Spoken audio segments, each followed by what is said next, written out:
முன்னாள் prime minister Jawaharlal Nehru அவர்களும் முன்னாள் தமிழக முதலமைச்சர் காமராஜர் அவர்களும் ஒரு முக்கிய விஷயத்தை பற்றி பேசிக் கொண்டதை சுகிசிவம் அவர்கள் விவரிக்கிறார்.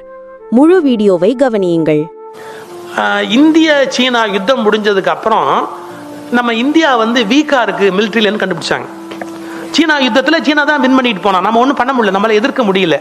அப்போ நேரு ரொம்ப ஃபீல் பண்ணார், நம்ம சீனா யுத்தத்தை சரியா ஹேண்டில் பண்ணல அப்படின்னு ரொம்ப வருத்தப்பட்டார். அப்போ காமராஜர்கிட்ட பேசிட்டு இருக்கிறார். உங்களுக்கு என்ன ப்ராப்ளம்னு கேட்கிறார் காமராஜர். அப்போ சொல்றாரு, நமக்கு ஆர்ம்ஸ் அண்ட் அம்யூனிஷன்ஸ் பத்தாது, அமெரிக்காலேருந்து தான் வாங்கணும், பட் அதுக்குரிய ஃபண்ட் நம்ம கிட்ட இல்லை, அதை நம்ம கொண்டு வந்தால் தான் உடனே நம்ம நம்முடைய ஆர்மியை ஸ்ட்ரெங்தன் பண்ண முடியும்.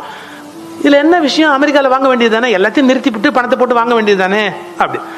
அதுக்கு நேரு சொன்னாரு, நம்ம வாங்கிட்டோம், ஆனால் அங்கேருந்து இங்கே ஷிப்மெண்ட் பண்ண முடியல. ஏன்னா முதல்ல அங்கேருந்து வெளியே அனுப்புறதுக்கே ஒரு கேரண்டி கேட்குறான், என்ன பணம் கொடுக்கல, ஒரு கேரண்டி கேட்குறான். அமெரிக்காவில் இருக்கிற ஏதாவது ஒரு பேங்க் கேரண்டி கொடுத்தா அங்கேருந்து ஆர்ம்ஸ் அண்ட் அம்யூனிஷன்ஸ் இந்தியாவுக்கு அனுப்ப தயாராக இருக்கிறான். அமெரிக்காவில் இருக்கிற எந்த பேங்க்கும் இந்தியாவுக்கு கேரண்டி கொடுக்க தயாராக இல்லை. சார் இது எவ்வளோ பெரிய இஷ்யூ சார் இது. அமெரிக்காவில் இருக்கிற எந்த பேங்க்கும் இந்தியன் கவர்மெண்ட்டை நம்பி ஒரு கேரண்டி கொடுக்க தயாரா இல்லை அப்படின்னு. காமராஜர் ரொம்ப சாதாரண ஒரு லாங்குவேஜில் கேட்டாராம், அவன் கடை இங்க எதுவும் இருக்காங்கிறேன். யாரு, அமெரிக்காக்காரன் கடை இந்தியாவுக்குள்ள இருக்கா அப்படின்னு.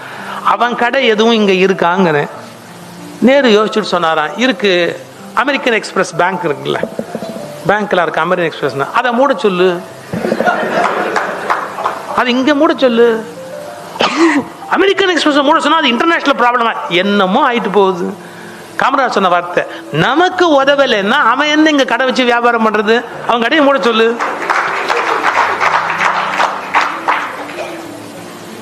நேரு ஒரு வினாடி யோசிச்சுட்டு, சரி என்ன பரவாயில்லன்னு இங்க இருக்கிற அமெரிக்கன் எக்ஸ்பிரஸ் சேர்மனை கூப்பிட்டு, எப்ப இந்தியன் கவர்மெண்ட்டுக்கு நீங்க சப்போர்ட் பண்ண தயாரா இல்லையோ அதுக்கப்புறம் இந்தியாவில் நீங்க இருக்க முடியாது, நான் கவர்மெண்ட் டெசிஷன் எடுக்க போறோம். அவங்க உடனே ஹெட் ஆபீஸுக்கு பேசி கேரண்டி கையெழுத்தாகி ஆர்ம்ஸ் அங்கேருந்து புறப்பட்டு இந்தியாவுக்கும் வந்தாச்சு. ஒரே அவன் கடை எங்க மூட சொல்லுங்கிறேன், அவ்வளவுதான். சார் இதெல்லாம் ஒரு அந்த மண்ணின் மைந்தன், அந்த மண்ணிலேருந்து விளைஞ்ச ஒரு விளைச்சல்.